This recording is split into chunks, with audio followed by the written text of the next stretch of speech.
जय शिवराय मित्रांनो, पावसाळा हा आता जवळपास संपल्यात जमा आहे। पुढील काळामध्ये 4 आणि 5 तारखेला ज्या सायक्लॉनिक सिस्टीमचं ज्या चक्रीवादळाचा परिणाम होणार होता तो सुद्धा आता फक्त पूर्व विदर्भासाठी मर्यादित आहे। आजच्या या व्हिडिओमध्ये तुम्हाला काही अजूनही आनंदाचे धक्के देणार आहे। पहिला धक्का असा असणार आहे की नाशिक क्षेत्रामध्ये भरपूर पाऊस झालाय।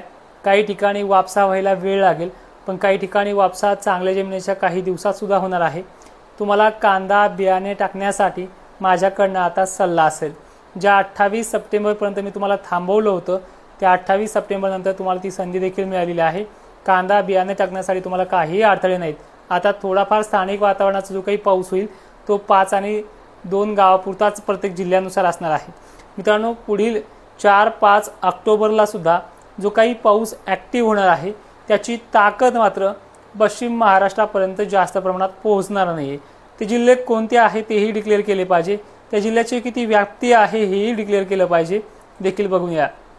त्याचा प्रभाव नांदेडपर्यंत आहे।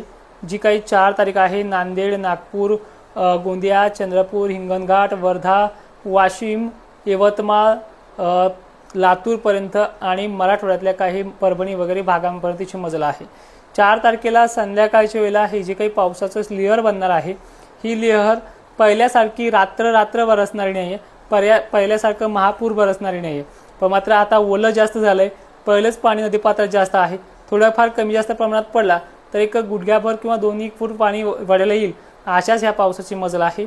आता फारसं घाबरण्यासारखी परिस्थिती नाही आहे। ती परिस्थिती 4 तारखेला होणारे जे जिल्हे असतील त्या जिल्ह्याचा समावेश थोडाफार बुलढाणा आहे, अकोला आहे, अमरावती आहे, पण इथे सुद्धा सगळ्यांना घाबरण्यासारखं परिस्थिती यामध्ये नाही आहे। मित्रांनो, पावसाच्या बाबतीत सांगायचं म्हटलं तर पुन्हा एकदा नाशिकला मोजक्या आणि हलक्या सरी, त्यामुळे कांदा बियाणं टाकायला इथं फारसा त्रास होणार नाही। धुळ्यामध्ये, नंदुरबारमध्ये कुठेतरी स्थानिक वातावरणासारखा 1-2 भागांना चांगल्या पद्धतीचा हा पाऊस पडू शकतो। ती 5 तारीख आहे, कारण की एक शेवटचा टप्पा राहिलेला आहे। त्यामध्ये नागपूर, वर्धा, चंद्रपूर, गोंदिया, भंडारा, यवतमाळसह विदर्भातले उत्तरेकडील जे काही भाग असतील, अमरावती, अकोला, यांना 5 तारखेला पाऊस आहे। मेघगर्जनेसह पडण्याचा अंदाज आहे। ही मेघगर्जना आणि ही ताकद अनेक भागांमध्ये फारशी पाहायलाही मिळणार नाही, पण पाऊस हा एक शेवटचा टप्पा 4, 5 आणि 6 या 3 तारखेच्या मर्यादित तारखेसाठी राहिलेला आहे। त्यामुळे यामध्ये फारसा आता घाबरण्यासारखं राहिलेलं नाही आहे। मित्रांनो, 10 तारखेच्या नंतर मान्सून जाणार आहे, परतीचा पाऊस जाणार आहे, याची पूर्वकल्पना तुम्हाला मागील व्हिडिओमध्ये दिलेली आहे। त्या पद्धतीनं आता फक्त आपल्याला 4 पासून ते 6-7 पर्यंत ह्या तारखा सांभाळायच्या आहेत। त्यामध्ये संभाजीनगरचे उत्तरेकडील खानदेशकडील भाग असतील, त्यामध्ये विदर्भातले आणि पूर्व विदर्भातले भाग असतील। दक्षिण महाराष्ट्राला याचा फारसा फटका नाही आहे, त्यामुळे दक्षिण महाराष्ट्रकर यांनाही घाबरायचं काही कारण नाही। पाऊस हा आता पहिल्यासारखा रात्रभर न बरसल्यामुळे तुमचा बराचसा धाक, नदीकाठच्या शेतकऱ्यांचा धाक हा आता ओसरून जाईल। सोयाबीन काढण्यासाठी जी काही संधी मिळते ही संधी चांगली 3 तारखेपर्यंत अजूनही आहे। त्यानंतर सुद्धा दक्षिण महाराष्ट्राला ही संधी कायम मिळणार आहे, त्यामुळे घाबरले जाऊ नका। मित्रांनो, व्हिडिओच्या शेवटी फक्त एक विनवणी असेल, आता इथून पुढे पावसाचं जे काही हवामान अपडेट आहे हे आता रोज येणार नाहीत, पण तुमचे कमेंटमध्ये सल्ले हवेत। मी लाईव्हला नक्कीच यावं का 7:30 वाजता, किंवा थोडी वेळ बदलून यावं का, किंवा ज्या काही अपडेट्स असतात थंडीच्या वगैरे ह्या आपल्या वारंवार असणार आहे आपल्या फेसबुकवरती, आणि तुमचा रिस्पॉन्स मला ह्यावर्षी खूप चांगला मिळाला आहे। मित्रांनो, हवामान अंदाज देताना काही रागाच्या भरात कुणाला वेळेवाकडे बोलण्यात आलं असेल तर त्याची क्षमा मागतोय, किंवा अंदाजामध्ये कुणाचं फारसं काही दुर्लक्ष झालं असेल त्या भागांचं 2026 मध्ये आपण त्याच ताकदीने उभा राहणार आहे। मित्रांनो, ह्यावेळेस बऱ्याचशा शेतकऱ्यांसोबत ओळख माझी थोड्या मोजक्या दिवसामध्ये आली, काहींची 2 महिन्यामध्ये, काही 3 महिन्याचे, तर काही 4 वर्षापासून मला फॉलो करताय। अशा शेतकऱ्यांना विनंती आहे, 2026 मध्ये आपल्या प्रयोगशाळेचा मात्र चांगला पिक्चर असणार आहे। यंदा तुम्हाला ट्रिजर दिलाय, म्हणजे यंदा आपण ज्या विश्वासाने अंदाज दिले त्या अभ्यासामध्ये येणाऱ्या उन्हाळ्यातल्या ट्रेनिंगवरती अजून आपण भर ठेवणार आहे।